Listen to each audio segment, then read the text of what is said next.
You've probably felt it for a while now, that strange, quiet discomfort when you're in a crowded room, that sense of being surrounded by voices, laughter, movement, yet somehow feeling completely unseen. You smile, you nod, you respond, but deep down, a question echoes through your soul. Why do I feel so alone, even when I'm with people? It's not about being shy. It's not about being antisocial. And no, it's not that you're broken. What you're feeling is something sacred, something few people will ever understand. Because you were never meant to blend in. You were meant to awaken. What you're experiencing is not disconnection, it's separation. Separation from the noise, from the surface, from the illusion that everything and everyone is aligned with you. It's painful, it's disorienting, and it's exactly what happens when you begin to tune into a higher frequency. The world doesn't get louder. You become more sensitive. Your inner senses sharpen. You start picking up on the subtle things, the energy in the room, the unspoken tension behind someone's smile, the emotional weight in people's words. You feel it all, and it's exhausting. They told you that being too sensitive was a weakness. But what if it's actually a spiritual gift? What if this so-called sensitivity is a sacred activation, the early stages of your spiritual attunement? Imagine for a moment that your soul is an antenna.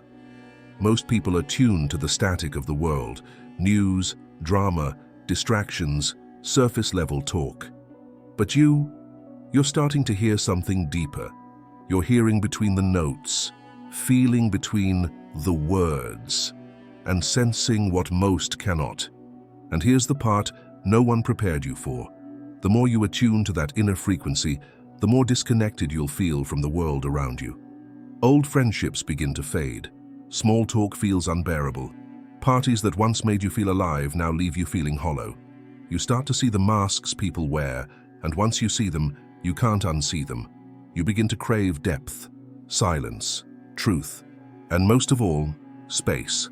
Space to breathe, space to reflect, space to just be, without having to shrink, perform, or pretend. This is what spiritual transformation feels like at first. Lonely, but it's not loneliness from lack. It's the ache of alignment. You're starting to outgrow what no longer fits. You're being called away from the crowd, so you can remember who you are without it. You're being removed from the noise, so you can start hearing your own soul again. And as painful as it feels now, it's preparing you for something extraordinary. Because solitude is not isolation, it's initiation. And if you're in this space right now, feeling like no one understands you, like the world is too loud, too fake, too fast, then you are exactly where you need to be. You are not broken, you are not antisocial, you are not failing, you are awakening. And the path you're on is not meant for everyone. In fact, most people were never meant to walk it with you. But those who are, that small, sacred few, they'll find you. Not because you shouted to be seen, but because you stood in your truth and let your light become its own signal. There comes a moment in your spiritual awakening that changes everything. It's not dramatic, it's not loud, it's subtle, like a whisper brushing across the edges of your nervous system. One day, the room feels heavier. The music you used to love doesn't resonate. The conversations feel distant, empty, like echoes of something you once cared about. That's when it begins, the sensitivity surge. It's not in your head, and it's not just emotional, it's energetic.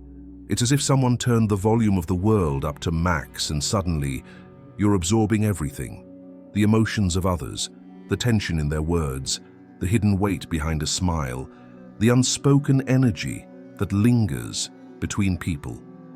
You walk into a room, and you don't just see people, you feel them.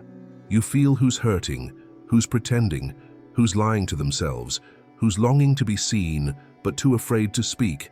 And you feel it in your body like a flood, like static, like pressure you can't explain. This is what happens when your frequency starts to shift. When your soul begins to awaken, your senses expand. And not just your physical senses, but your spiritual ones. It's a real phenomenon. your entire being becomes a finely tuned instrument. You're picking up vibrations you never noticed before, because now you can feel them. You used to move through the world with a kind of innocent blindness. Now, the veil is gone, and everything is sharper, more vivid, more intense, more exhausting. You begin to crave quiet spaces, fewer voices, softer lights, fewer people. And not because you're fragile, but because your system is finally being honest about what it needs. You're not meant to absorb the pain of the entire room, but when you're awakening, you often do. And unless you learn to protect your energy, it can start to consume you. This sensitivity is sacred, but it must be honored, or it becomes a weight. And the truth is, most people won't understand it. They'll say you're dramatic, overreacting, too much. But they don't feel what you feel. They're not standing in your frequency. They're still tuned in to the static, still desensitized by the noise, still numb to the deeper signals that you now feel every moment of the day. And so you retreat, not out of weakness, but out of wisdom. You step back from the crowd, you cancel plans, you avoid conversations that feel performative, you distance yourself from people who don't feel safe, even if they never hurt you outright. Because now, you can feel who drains you. You can sense the subtle tension. You know when someone is wearing a mask. And more than ever, you need truth. You need stillness. You need environments that nourish, not deplete. This is the sacred paradox of the chosen ones. The more awake you become, the fewer spaces you can tolerate. Not because the world has changed, but because you have. The noise was always there. You just didn't hear it before.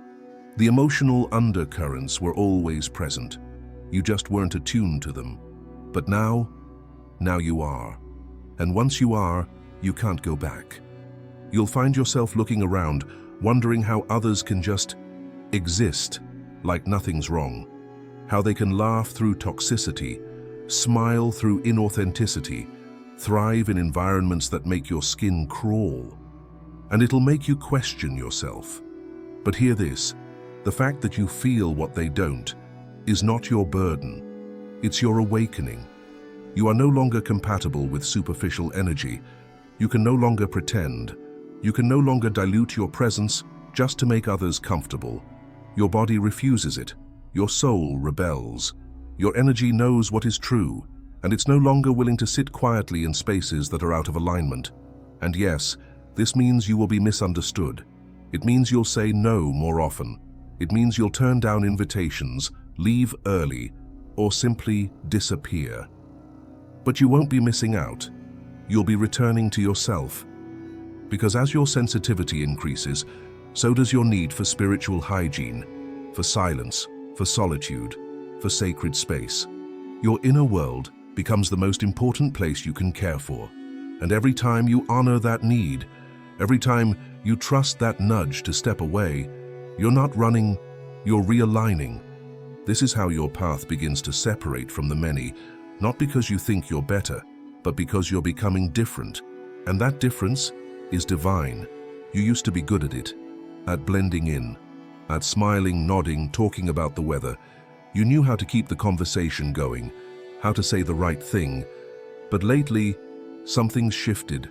Small talk feels unbearable, like sandpaper against your soul.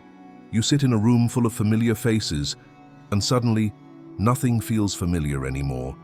You hear your own voice saying all the right things, but inside, there's an ache, a pull, a question that won't stop whispering, "Why am I even here?" The truth is, your soul is starving. Starving for meaning, starving for truth, starving for something real. And no amount of surface-level chatter can feed that hunger. That's because you've started to awaken. And with that awakening comes a powerful consequence. You can no longer fake connection. You can no longer tolerate the shallow end of life. You crave depth. You crave conversations that peel away the mask. You want to know what someone believes, what they've lost, what they're afraid to admit. You want to sit in silence and still feel understood. And yet, those spaces are rare. Most people are still speaking the language of distraction. but you've started speaking the language of the soul. You've outgrown the old script. And now, when you try to go back, when you try to play along, you feel more alone than ever. Not because you're unworthy, not because you've become antisocial, but because your frequency has changed. And when your frequency shifts, your relationships must shift too. You'll start noticing things you didn't before. The way some people talk endlessly but never say anything. The way certain interactions leave you feeling drained instead of energized. The way you start longing, not for more people, but for fewer. For someone who actually sees you. And that desire isn't weakness, it's spiritual maturity. You are no longer content with what is convenient. You are no longer impressed by appearances. You're seeking alignment now. You're seeking presence. You're seeking truth. And that truth is leading you to a new kind of solitude. One where you'd rather sit in silence than force a connection. One where your inner peace means more than being included. One where you'd rather be misunderstood for your truth than accepted for your mask. It's a hard path, but it's holy. You may notice your circle getting smaller. You may feel like you're losing people, but in reality, you're finding yourself. You're clearing space for something more authentic, something that resonates with your new vibration. Because as your soul expands, anything that isn't real will fall away. You'll feel it in the middle of conversations, that inner knowing that says, "This isn't where I'm meant to be." You'll hear it in your own voice when you're trying to play along, when the words leave your mouth but your spirit doesn't follow. And you'll begin to choose silence. You'll begin to walk away. You'll begin to protect your frequency at all costs. Because every time you betray your soul for belonging, you fracture your spirit just a little more. Every time you shrink to fit, you dim the very light that's meant to guide others out of the dark. And so, you stop. You stop performing. You stop pretending. You stop apologizing for needing more depth, more presence, more truth. And that's when the loneliness shifts. It becomes sacred. It becomes power. It becomes a sanctuary where your real self can finally breathe. This is the quiet revolution of the awakened soul. A soft rebellion against the shallow. A return to the real. And though the world may not understand you, your soul does. And your soul knows this is not a loss. It is a realignment. You are not the same. And that's the point. You are no longer compatible with what once satisfied you. You're being pulled into deeper waters, because that's where your spirit belongs. And yes, it means some people won't follow, some people won't understand. Some people will fade. Let them. Because what's waiting for you on the other side of this solitude is something rare, a connection that doesn't require performance, a conversation that doesn't drain you, a love that doesn't ask you to pretend, and most of all, a version of yourself that no longer feels like a stranger in the world, but a lighthouse in it. There's a story woven through the pages of ancient scripture that most people overlook, a pattern, a truth, a whisper in the life of one of the most powerful spiritual teachers to ever walk this earth. Jesus. Not the image in stained glass, not the figure wrapped in religion, but the soul, the awakened being, the teacher who understood something we've only just begun to rediscover. That solitude is sacred. Again and again, throughout his life, Jesus retreated from the crowd. After miracles, after teachings, after moments of profound connection, he would leave. Not because he was tired of people, not because he lacked compassion, but because he knew something we forget in our modern obsession with connection, that solitude is not absence, it is alignment. It is where power is restored, where clarity returns, where divine frequency reattunes the soul. If even the one called the Son of God stepped away from the noise, what makes you think you won't need to? We live in a world that celebrates noise, celebrates hustle, celebrates performance. We wear busy like a badge. We measure our worth by how much attention we receive. But spiritual truth has always lived in the opposite direction, in the quiet, in the stillness, in the places no one sees. That's why you feel what you feel when you're around too many people. That ache, that heaviness. that pressure to pretend. It's not weakness. It's spiritual intuition. It's your soul whispering, "This isn't where we meet God." The crowd is full of voices, opinions, energies, but the divine speaks in silence, and only those who retreat can hear it. That's why Jesus didn't just teach publicly, he prayed privately. He walked into the mountains, he found the quiet places, because he knew you can't pour out if you don't fill up. You can't guide others if you've lost your center, and you can't embody truth if you're drowning in noise. You see, the solitude you're experiencing right now, it isn't punishment, it's preparation. You're being pulled away so you can remember, so you can rebuild, so you can reconnect with something deeper than the crowd could ever offer. And yes, it may feel like abandonment, but it's actually alignment. Because the work you're being called to do, the frequency you're being asked to carry, it's not built in the spotlight. It's built in secret, in prayer, in stillness, in quiet hours when no one is watching and no one is applauding. The world tells you to speak louder, but God often tells you to be still. And in that stillness, something miraculous happens. You begin to heal. You begin to shed the expectations of others. You begin to remember who you were before the world told you who to be. You begin to feel again, think again, see again. And with that seeing comes responsibility, not to change everyone, but to hold your frequency in a world that's forgotten theirs. That's why you can't be around everyone anymore. It's not elitism, it's energetic protection. Because when you're still building your inner temple, you have to be careful who you let in. Some people are not bad, they're just loud. Some people are not evil, they're just unhealed. And in their noise, they can pull you off path, not because they mean to, but because you're still learning to hear your own voice. Jesus understood this, and if he needed the quiet, so do you. So the next time the crowd feels unbearable, don't fight it. Don't shame it. Don't push yourself to endure something that isn't aligned. Instead, step back, step away, and realize that your solitude isn't the end of your journey. It's the beginning of your power. Because it's in that sacred quiet that you stop being who the world told you to be and start becoming who you were always meant to be. It's not just in your mind. When you walk into a room and feel suddenly tired, foggy, agitated, or like your very spirit is shrinking, it's not imagination, it's not anxiety, it's energy transference. And if you're spiritually sensitive, you already know how real it is. You just haven't had the words to explain it. Until now. The people around you carry frequencies, some light, some heavy, some rooted in love, some in fear. And when you're awake, when your energy system is open, you absorb that frequency, whether you intend to or not. It's like walking into a room filled with perfume and smoke. You don't have to touch it for it to touch you. It enters your skin, your breath, your field. And if you don't learn how to clear it, it lingers. Days later, you're still carrying pain that doesn't belong to you, sadness that never started in your spirit, anger that never came from your own heart.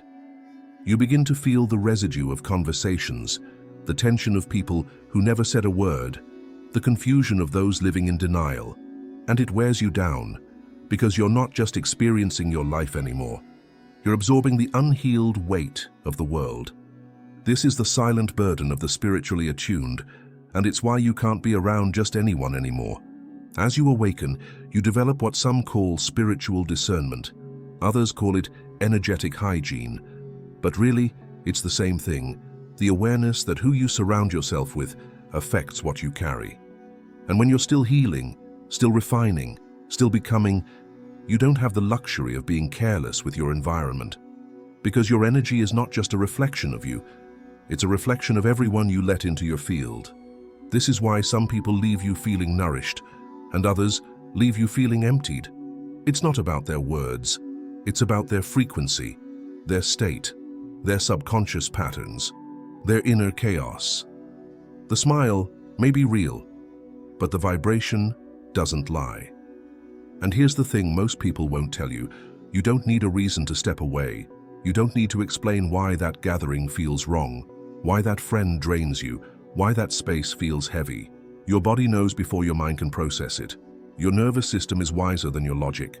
And your spiritual sensitivity is not weakness, it's advanced intelligence, a guidance system most people haven't activated yet. When you ignore that system, you suffer, you get sick, you lose your clarity, you become disconnected from yourself. But when you honor it, when you protect it, you begin to flourish. You become centered, peaceful, clear, aligned. And more than that, you become available to your real purpose. Because the clearer your energy, the louder your inner guidance becomes. And the more grounded you are in your own frequency, the easier it is to discern what's yours and what's not. This is the awakening of spiritual maturity. The moment you stop absorbing the pain of others as your own. The moment you realize just because someone is suffering doesn't mean you have to carry it. Just because someone is loud doesn't mean they're right. Just because someone is in your life doesn't mean they're aligned. You begin to walk away, not out of judgment, but out of protection, out of love for your own vibration. You begin to limit conversations that lead nowhere. You stop explaining your silence.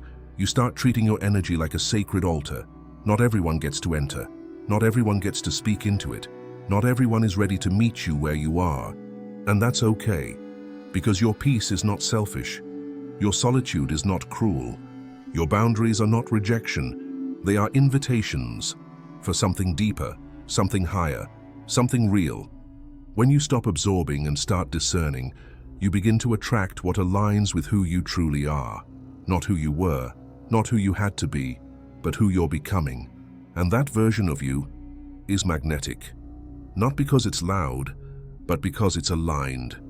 There comes a moment when you look in the mirror and you no longer recognize the person staring back at you, not because you've lost yourself, but because you're finally seeing who you were always meant to be. This is what happens when you've spent enough time in solitude, enough time in silence, enough time shedding layers of false belonging. You begin to notice your old identity doesn't fit anymore. You're not the same person who used to laugh to belong, smile to avoid conflict, perform to be accepted. That version of you was survival. But this version of you, this becoming, is alignment. And as that shift takes place, the world around you responds, or more often, it doesn't. Friends fade, conversations dry up, the places you used to love suddenly feel foreign. The people who once felt like family now feel like strangers. And it breaks your heart, not because you're bitter, but because you're changing. And change always brings loneliness, not because you're alone, but because you're ahead. Ahead of the frequency, ahead of the conversation, ahead of the illusion. You're starting to see what others haven't looked at yet, and while you wish you could explain it, translate it, bring everyone with you, you can't. Not everyone is meant to walk this path with you, and that is sacred, because the solitude you feel now is not a prison, it's preparation. You are becoming emotionally independent, spiritually anchored, energetically refined. And the deeper you go into that solitude, the more clearly you begin to hear the quiet truths that used to be drowned out by the noise. Truths like, you don't need everyone to understand you to be aligned. You don't need a crowd to be whole. You don't need constant interaction to be connected to life. You just need to be in tune with your own spirit. This is the mystery of the chosen ones, the paradox of the awakened, that the more connected you become to the divine, the more disconnected you may feel from the world. Because your values change, your priorities shift. What once gave you joy now feels hollow. What once satisfied your mind now starves your soul. But that loss is the very doorway to your real life, because in that loss, something deeper awakens, a sense of mission, a pull toward truth, a desire to create, not just for applause, but for impact, a yearning to serve, not out of obligation, but out of resonance. You start walking through life not as someone searching for validation, but as someone building a temple from the inside out. And yes, that path is often misunderstood, but it is never meaningless. You begin to realize that your spiritual awakening is not just a phase, it is not just a season, it is your actual transformation. You are being rewired, your nervous system is being retuned, your identity is being reconstructed, not by force, but by remembrance. And that remembrance brings with it a new kind of strength. Not the strength of pushing harder, but the strength of standing still, of listening deeply, of moving in alignment instead of urgency, and eventually, you begin to attract others, quietly, magnetically, people who feel like soul echoes, conversations that feel like mirrors, connections that don't require explanation, only presence. But they don't arrive until you do, until you've stepped fully into yourself, until you've made peace with the loneliness, until you've blessed the silence, until you've stopped apologizing for your difference and started honoring it. Because here is the final truth you must hold. Your difference is divine, your frequency is sacred, and your loneliness is proof that you were never meant to fit the world as it is, but to help shape the world as it could be. So the next time you feel that ache, when the room is full but your soul feels unseen, don't run, don't shrink, don't silence your spirit. Instead, remember that you're not here to be like everyone else. You're here to awaken what others forgot. You're here to hold a frequency so clear, so honest, so alive, that it becomes a beacon for those still searching. You are not too much. You are not broken. You are not alone. You are becoming. And in that becoming, you are leading. If you're finding value in these revelations, be sure to like, comment, and subscribe to stay connected to the deeper truth. Let me know in the comments if this perspective shifted something in you. And type, "I'm ready," if you feel the veil thinning and your hidden energy awakening. Thank you for walking this path of ancient remembrance with me. Until next time, stay curious and stay aligned. And if you haven't yet, join the Mystery School today.